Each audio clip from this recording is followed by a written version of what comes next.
비싼 거 사야겠다. 반포 서밋에 매매가 16억짜리가 뜬 거예요.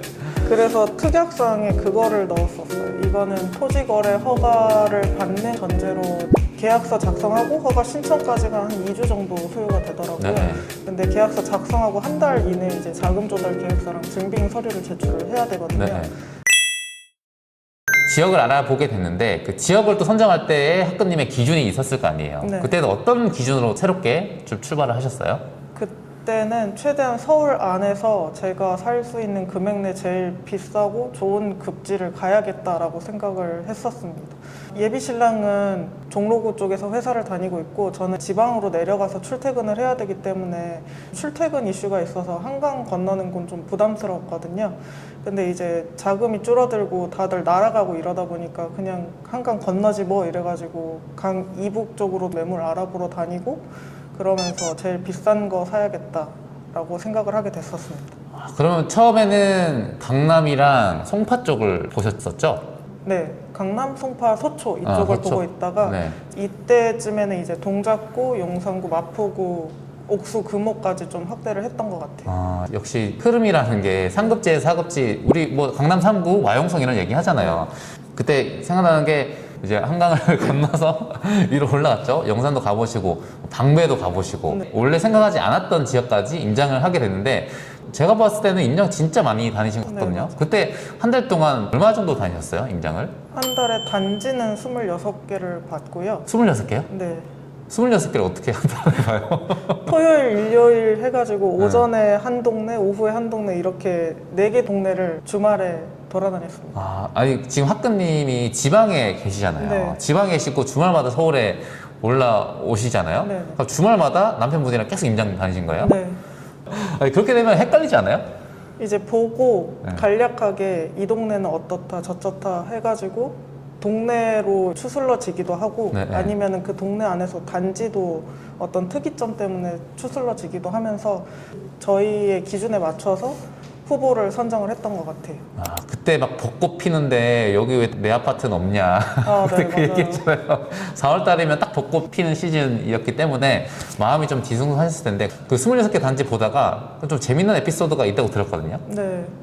그때 저희가 만난 지가 얼마 안 돼서 작년에는 이제 벚꽃 구경을 하러 데이트를 갔었는데 올해는 벚꽃 보러 방배 3호 아파트 숨겨진 벚꽃 명소 걸어 다니고 그러면서 벚꽃 구경을 했었고요. 그리고 한 가지는 제가 새벽에도 잠이 안 와가지고 네이버페이 부동산으로 매물을 이렇게 살펴보다가 잠드는 게 그때 습관이었는데 일상이었네. 퇴근해서도 계속 그것만 붙들고 있고 뭐 어디 갈지 평일에 부동산 사장님 예약 잡고 주말에 이제 임장을 가는 식으로 했었는데 새벽 2시쯤이었나? 반포 서밋에 매매가 16억짜리가 뜬 거예요. 반포에 16억이요? 네.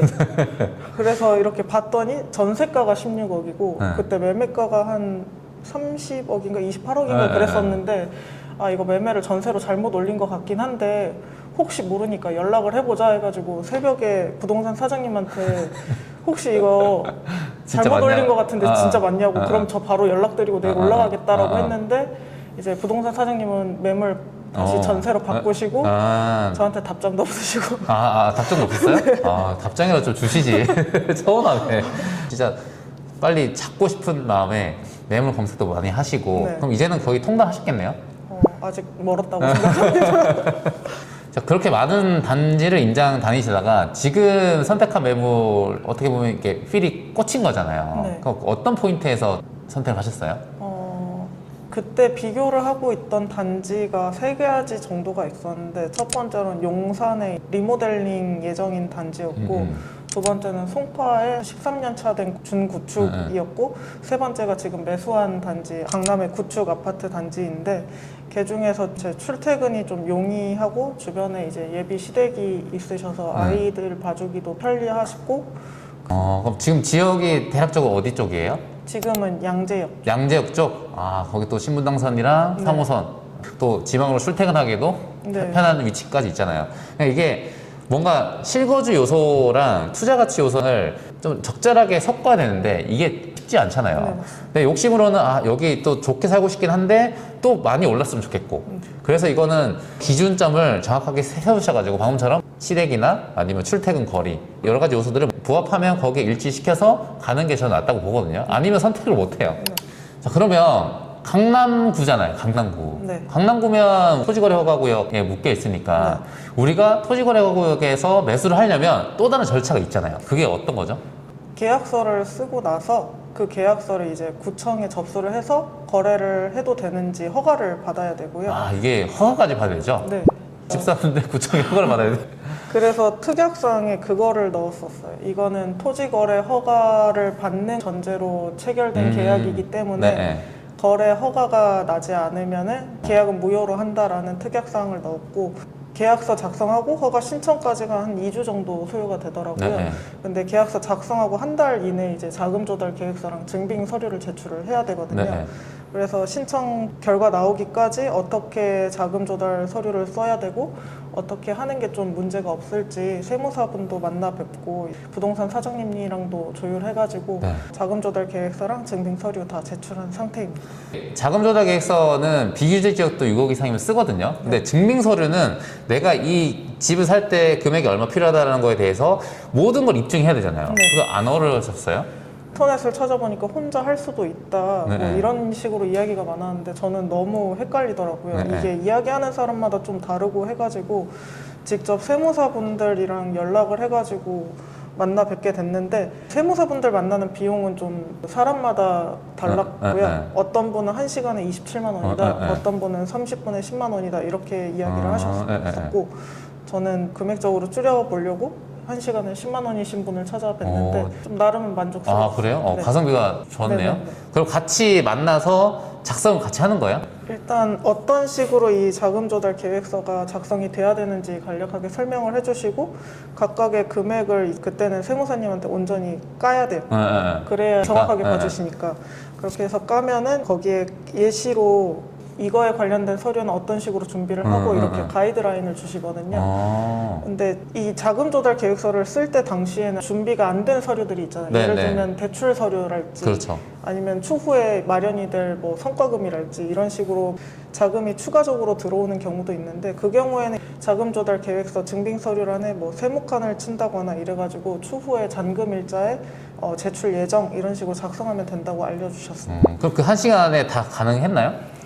저는 1시간 30분 걸렸어요. 그러면 또 추가 비용 지불하시고 하긴 그거 뭐 설명 듣고 하는데 좀 시간이 걸리죠. 네. 그래서 제가 드리고 싶은 말씀은 자금 조달 계획서도 좀 애매한 분들도 많아요. 근데 저는 무조건 세무상담 받으라고 하거든요. 전문가분한테 코칭을 받는 거랑 안 받는 거랑은 나중에 또 위험 감수를 본인이 하셔야 되니까 이게 소탐대시라고 그러죠. 당장에 그 2~30만 원 비용을 아끼기 위해서 혼자 하시다가 또 잘못되는 경우가 발생하기 때문에 꼭 전문가분의 의견을 한번 들어보시는 것을 추천드립니다.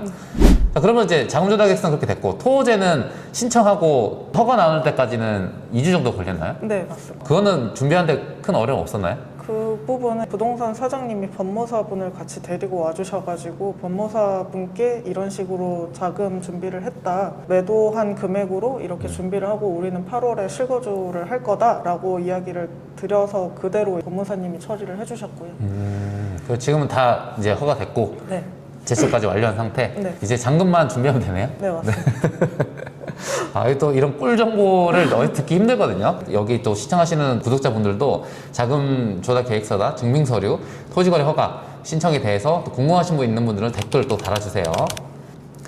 자, 그럼 이제 입주일이 얼마 안 남은 걸로 아는데 혹시 잔금 날짜가 언제예요? 잔금 날짜는 7월 말. 7월 말이요. 지금이 6월이니까 한 달 넘게 남았네요. 네네. 결혼은 9월 달이라고 하셨고, 네, 맞습니다. 그러면 이제 입주 딱 하고 인테리어만 조금 하시고 입주 계획이시죠? 지금 되게 바쁘시겠어요? 네, 너무 바빠요. 결혼 준비도 하셔야 되고, 네. 웨딩 차량 준비도 하셔야 되고, 집 준비도 하셔야 되고, 자, 이렇게 바쁜 와중에서도 이번에 끝내놓으면 또 실거주 하시면서 만족을 많이 누리실 거예요. 자, 이렇게 6개월간의 긴 과정을 거쳤잖아요. 다른 크루분들도 매수를 하시면서 정말 다양한 경험을 하는데, 학근님처럼 뭔가 이 다이나믹했던 기간을 겪으신 분은 저는 없다고 생각하거든요. 이번에 그 6개월간의 과정을 겪으면서 좀 내 삶에 뭔가 변화가 있었다 하는 부분이 좀 있을까요? 사실 제 생각을 했을 때 그 전에는 약간 논팽이였다고 생각해요. 아니 뭐 어떻게 하셨길 논팽이에요?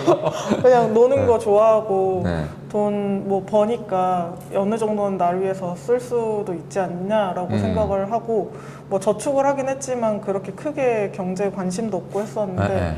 이번에 크루 강의 듣고 직접 매수를 하면서 제 전반적인 재정 상황에 대해서 구체적으로 체크를 하고 저는 그 전까지 제가 그렇게 대출을 많이 받을 수 있는지 몰랐었거든요. 네. 근데 이번에 들어서 제 재정 상황이나 재정 환경을 객관적으로 판단할 수 있었다고 생각을 해요. 그러다 보니까 이거를 이제 조금 더 지키고 싶고 굴리고 싶고 그런 욕심이 생겨서 부동산에 대해서나 경제에 대해서 관심이 상당히 많아졌습니다. 그 뭐 출퇴근할 때도 경제 라디오 듣고 네, 맞아요. 매일 쇼츠 보다가 요즘은 경제서 보시고 네. 어떻게 보면 딱 그 찰나의 선택이 삶의 방향을 바꾸는 거잖아요. 네, 맞아요. 본인이 이게 능력껏 감당 가능한 범위 내에서 할 수 있으면 정말로 큰 선택이라 생각하거든요. 그렇기 때문에 앞으로도 같이 공부하시면서 이제 어떻게 또 자산을 지켜나가고 불려나갈지에 대한 공부를 같이 해보면 좋을 것 같아요. 자, 그럼 마지막으로 이번에 매도 하시면서 느낀 점을 간략하게 한번 요약해 주실래요? 일단 그 6개월간의 여정에서 가장 크게 느꼈던 건 저한테 닥친 일은 최선을 다해야 되고 제가 손을 못 대는 일은 아예 그냥 깔끔하게 마음을 접어야 된다는 점. 이미 지나간 매물에 마음 쓰여 하면서 2주를 허비를 했었는데 그 사이에 호가는 계속 쑥쑥 올라갔었거든요. 뭐 그렇게 호가가 올라가는 건 제가 어떻게 할 수 있는 게 아니니까. 맞아요. 그리고 제 눈에 좋은 매물은 남의 눈에도 좋다. 그렇죠. 다 팔려나간다. 그러니까 좀 미리 공부를 많이 해두고 마음에 드는 매물이 나왔을 때 곧바로 실행할 수 있는 것도 필요하겠구나라고 생각을 했었고요. 그런 와중에 본인만의 기준이 좀 있어야 된다라고 생각을 했었어요. 제가 세 가지 중에서 지금 단지를 선택한 것도 저랑 예비 신랑의 기준에 부합해서 결정을 하다 보니까 남들 눈에 다 좋아도 나만의 기준이 좀 있어서 거기서 최종 선택을 할 줄 알아야 되는구나 라고 느꼈습니다. 네. 뿌듯하네요. 이렇게 많이 성장하시다니 네, 너무 뿌듯합니다. 네. 이제 부동산 매수했으니까 손 놓는 건 아니시죠? 네, 아니에요. 매수는 5월에 진행을 했었는데 지금 크루에서 같이 손품하고 임장하고 그런 활동은 계속 하고 있고요. 지역 분석 스터디랑 그 크루 안에서 독서 모임 같은 것도 하고 있어서 책도 꾸준하게 읽고 있고 그리고 개인적으로는 재개발, 재건축이나 경매에 대해서도 좀 관심이 생겨가지고 좋죠. 맞아요. 그쪽으로도 좀 공부를 하려고 생각 중에 있습니다. 매수하시고 손 놓는 분들이 생각보다 많거든요. 네, 그분들은 제가 멱살을 이제 잡아서 네, 어떻게든 끄집어낼 테니까 같이 있으시면 또 공부 열심히 하실 수 있을 거예요. 네. 구독자분들도 그냥 채널 구독과 좋아요만 한번 누르시면 같이 또 이런 의지를 가져갈 수 있으니까 또 지금 매수하신 분이 되게 많으세요. 차츰차츰 제가 인터뷰 준비해서 좋은 정보들 알려드릴 수 있도록 노력해 보도록 하겠습니다. 오늘 이렇게 소가리도 많이 하셨을 것 같은데 그래도 또 나오셔가지고 훌훌 털어버리고 또 새롭게 시작할 수 있는 그런 기회가 됐으면 좋겠습니다. 네, 자, 감사합니다. 오늘 나와주셔서 감사합니다. 네, 감사합니다. 네, 안녕.